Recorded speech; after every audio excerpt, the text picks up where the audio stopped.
All right, chapter 45. Alcyone and Seeks. Alcyone was the daughter of Aeolus, guardian of the winds, and Agael, or Ageo. She married Seeks of Trachis, son of the morning star, and they were so happy in each other's company that she daringly called herself Hera and him Zeus. This naturally vexed the Olympian Zeus and Hera, who let a thunderstorm break over the ship in which Seeks was sailing to consult an oracle and drowned him. His ghost appeared to Alcyone, who, greatly against her will, had stayed behind in Trachis, whereupon, distraught with grief, she leapt into the sea. Some pitying God transformed them both into kingfishers. B.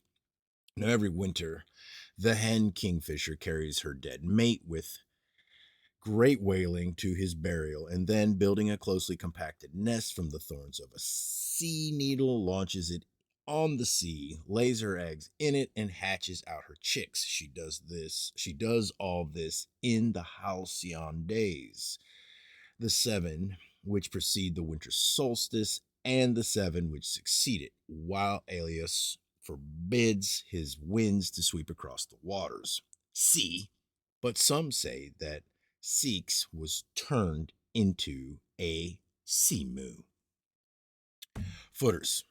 1. The legend of the Halcyons or Kingfisher's Nest, which has no foundation in natural history since the Halcyon does not build any kind of nest but lays eggs in holes by the waterside, can refer only to the birth of the new sacred king at the winter solstice, after the queen who represents his mother, the moon goddess, has conveyed the old king's corpse to a sepulchral island. But because the winter solstice does not always coincide with the same phase of the moon, every year must be understood as every great year of 100 lunations, in the last of which solar and lunar time were roughly synchronized and the sacred king's term ended. 2. Homer connects the Halcyon with Alcyone, a title of Meleager's wife Cleopatra, and with a daughter of Aeolus, guardian of the winds. Halcyon cannot therefore mean Halcyon, sea hound, as it usually supposed, but must stand for Alcee one, the queen who wards off evil. This derivation is confirmed by the myth of Alcyone and Six and the manner of their punishment by Zeus and Hera.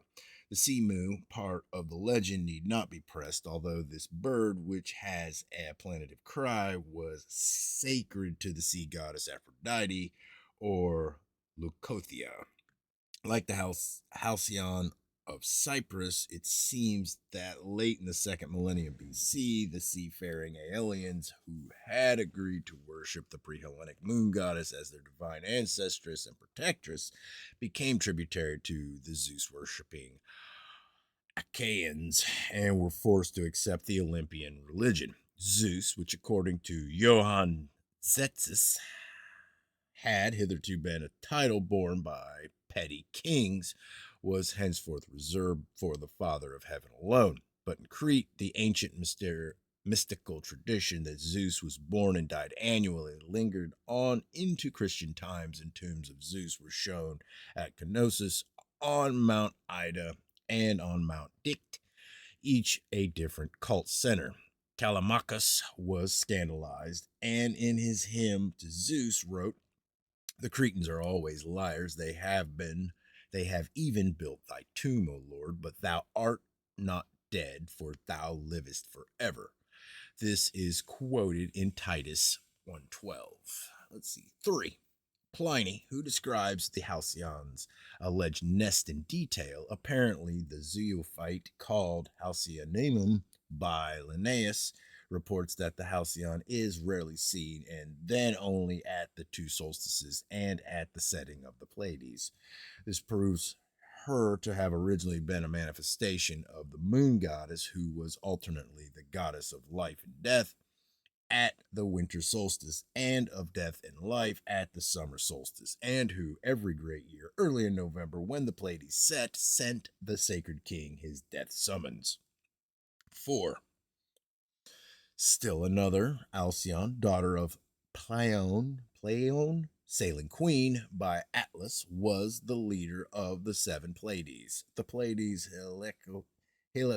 heliacal rising in May began the navigational year. Their setting marked its end when, as Pliny notes in a passage about the Halcyon, a remarkably cold north wind blows.